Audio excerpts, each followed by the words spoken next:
Hey, what's going on, guys? It's FPL Yusuf here, and welcome back to another video on my YouTube channel. Today, I'm going to be going over my Game Week 25 final team selection ahead of this week's deadline. I'm going to cover how we got on in Game Week 24 in the previous game week, some key questions surrounding this game week, but also I'm going to show you guys the current transfers that I have confirmed and what my final team is looking like ahead of the weekend's deadline. So I hope you guys do enjoy this video, but without further ado, let's get right into it.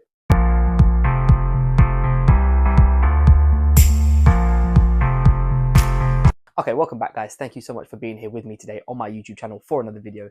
Before we get into this one, if you guys wouldn't mind dropping a thumbs up and subscribing down below, it would be greatly appreciated. Okay, so game week 24, how did we get on? We hit a very big score this week. It was a really good week overall. We hit 126 points. Of course, most of those points coming from Mo Salah. He got 3 goals and an assist over the 2 games, which was some really big returns. I know there's probably a lot of people out there who had him on triple captaincy as well, so well done to you if you were one of them.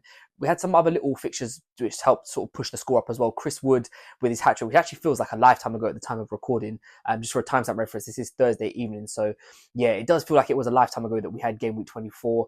Milenkovic with an assist, but other than that, to be honest with you, there wasn't really too many other big scores in this team. Obviously, Jordan Pickford getting some points with the double, Gakpo scoring the first game, but it was really mainly Salah, Wood as the two biggest haulers of this game week, so it kind of propelled us onto a nice big score of 126. We obviously did get a green arrow, which has just put us outside that top million, so hopefully, fingers crossed, this game week can be the week that we get inside that top million and hopefully make a really late run towards the end of the season for as high as finish as we possibly can get. Okay, so I just want to go over some key questions that are surrounding this coming game week. And the first one is something that actually happened in last night's game, and that is Arne Slot did actually get sent off at the end of the game. So does it affect anyone who's had him as assistant manager? Now, for those of you who don't know, maybe, you just haven't really followed the rules around it, red cards for managers don't affect them at all. So we're not going to get -3 the same way you would if it was a Liverpool player. There is sort of no comebacks from it. It doesn't really matter if Slot's on the touchline, if he's not on the touchline. The assistant managership is kind of basically just depending on how Liverpool do as a team. So I know there's a lot of people last night on Twitter wondering if this was going to be like a -3 points. Does that mean he's now void for the next game? It doesn't. For those of you who are just wanting that clarification on that, Arne Slot will still be available next game if you have him, from game week 24. You can just roll him into game week 25. He will be active. He will have both the games, obviously, as Liverpool have a double, so you don't need to worry about that. Just on the assistant manager chip, though, whilst I'm talking about this topic, for those of you who haven't actually picked it yet, or maybe are looking to activate their assistant manager this chip, I saw there was another sort of debate of whether you go for Arne Slot with Liverpool, or maybe Unai Emery has an upside. I think this one depends on how, A, what type of manager you are, but B, what sort of situation you're currently finding yourself in. I think if you're somebody who's, maybe top of your mini league, or, near the top and you don't really want to drop too much, I think Arne Slot is definitely the safe bet. Liverpool, you sort of know what you're going to get. It's a decent double on paper. Obviously, Wolves at home, Villa away. Villa away is a little bit of a tricky one, but still, you'd imagine Liverpool should have enough firepower to get themselves through that. Whereas if you're somebody who's maybe looking to chase or looking for, a really big jump in rank, then obviously Unai Emery does have the higher upside, with the fact that if Aston Villa do beat Liverpool, they will get a table bonus, which is going to be an extra 10 points for him. But obviously, that couples with the risk that Villa probably aren't favourites to win that game. So I think it really depends on your sort of risk to reward ratio, but also what style of manager you are. Are you somebody who likes to take risks and aim for the big upside with a potential of it failing? Or are you someone who just likes to sort of play the boat quite steady and just sort of tick along nicely? So I think, yeah, either way is all right. I think if you bought in Slot last week, you just keep him and just, don't waste the transfer and just roll him again. I think, like I said, if you are looking for a bit more of an upside, though, maybe Emery might be the better option for you this week. Now, Ollie Watkins and Aston Villa assets. I've seen a lot of people talking about them, as obviously they have got a double this week. Now, Liverpool are the other team who has a double, but most of us will be tripled up in some way, shape or form, whether it be 3 Liverpool assets or if you have 2 players and Arne Slot. Most of us will have either double or triple Liverpool. Aston Villa, on the other hand, I think a lot of people may only have one in. Probably Morgan Rogers will probably be the most likely. I think there is a question around, do we go for a second one? Now, like I said, at the time of recording this video, it's currently Thursday evening, so I haven't heard any press conference news. I think Ollie Watkins is the big one to talk about. There's 2 points to this. Number one, is he going to be fit? My advice is just hold off on your transfer. If you haven't made a transfer yet, despite what the price rises look like, I wouldn't be going for Ollie Watkins yet. I'd wait until tomorrow, hear what Unai Emery says about him, see if we get any training pictures, then make your choice on that. Because if he's out, that brings us on to Rashford, who we're going to come on to in a second. The other thing about Ollie Watkins is, how are you going to get there? Most people have got Chris Wood. I don't think you're going to sell Chris Wood. I know he's got a little bit of tricky games over the next 3, but Forest and him have proved that they can, A, score against teams, but B, Chris Wood has got a fixture in 29, and it's one of the best, if not the best fixture you're going to get, which is against Ipswich. So I don't think Chris Wood's the escape plan there. Alexander Isak is the second one that I've seen people been talking about. Now, whilst obviously both of them don't play in 29, so you're not really losing out on anything, whereas Watkins has got a double this week. I would not count Alexander Isak out. Obviously, Man City he's got this week. They haven't really been defending that well, and on any given day, Alexander Isak can come back with a big score. And I think over the coming weeks, especially after game week 29, Newcastle still have got good fixtures, whereas Aston Villa don't really have as good of fixtures. So for me, I don't know whether it'd be worth taking the risk on moving Isak out for Watkins. Yes, he has the upside of a double, but remember, one of those doubles is against Liverpool. So for me personally, I don't really like that either. And obviously, you've got the third slot up front, which most people will probably have either a Gakpo or a Mateta. Again, it's the same thing. I don't really know if I see the upside there. Now, if you've got someone like a João Pedro or someone like that who's like really cheap, maybe a Johan Vissa, and you're looking to sort of move out and try and take advantage of the double, then yes, 100%. If you've got the money, then yeah, that you could definitely be a viable option. But I just think for me, Ollie Watkins isn't really the Aston Villa asset that I would probably personally be looking to move to this week. That brings us on to the other Villa assets. Now, obviously, Morgan Rogers is probably the most nailed to start. And if you have him, you're obviously going to keep him. If you're looking to bring in a midfielder, I say he's the best option.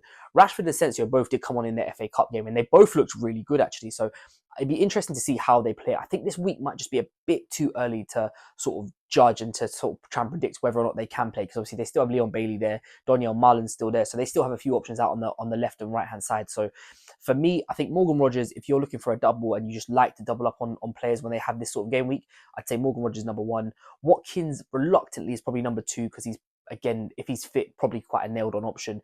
And then I think Rashford, Asensio, Marlon, them sort of players there, I think probably a little bit too soon just to take the risk and gamble on them.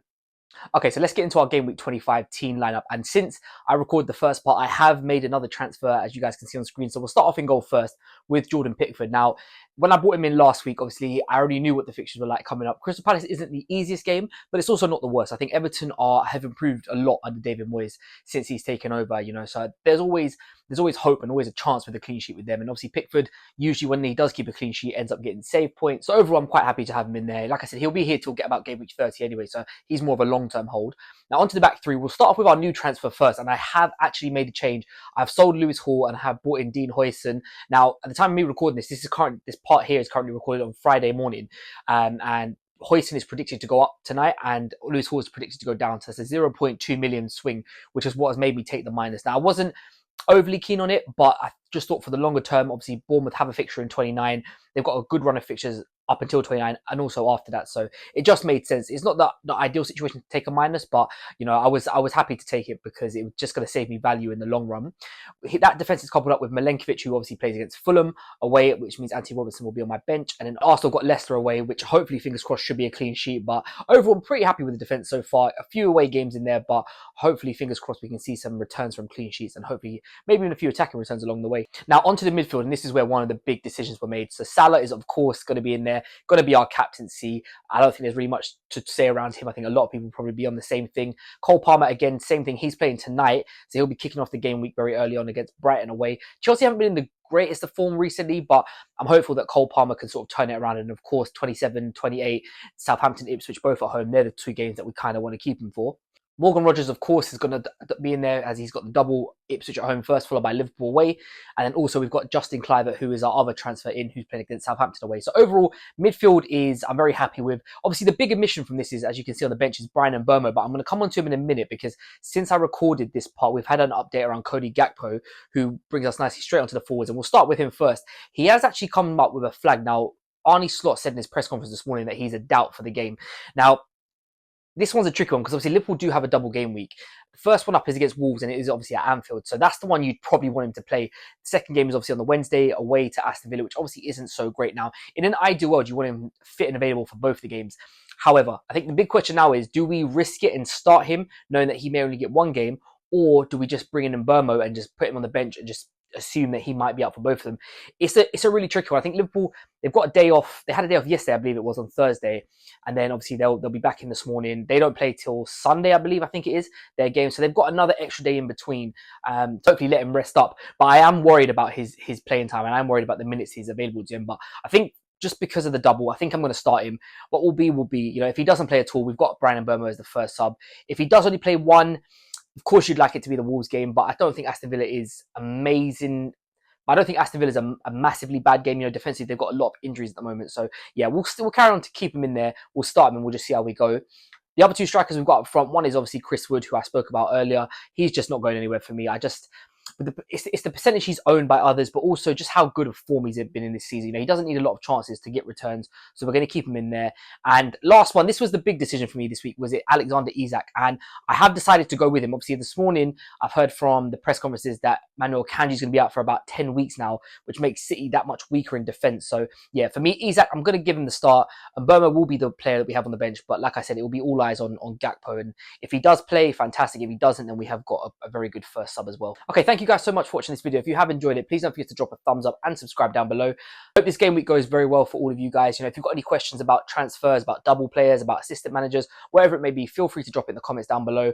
I will be active on Twitter just before this evening's game. Like I will upload my final team for you guys on there. So if you do, you know, if you have a Twitter account and you want to see that live or also interact with me, just feel free to click on the link in the description down below. It will take you straight over there. A follow would be greatly appreciated. But thank you guys so much for watching this video. If you have enjoyed it, please don't forget to drop a thumbs up and subscribe down below. And I'll catch you guys next time.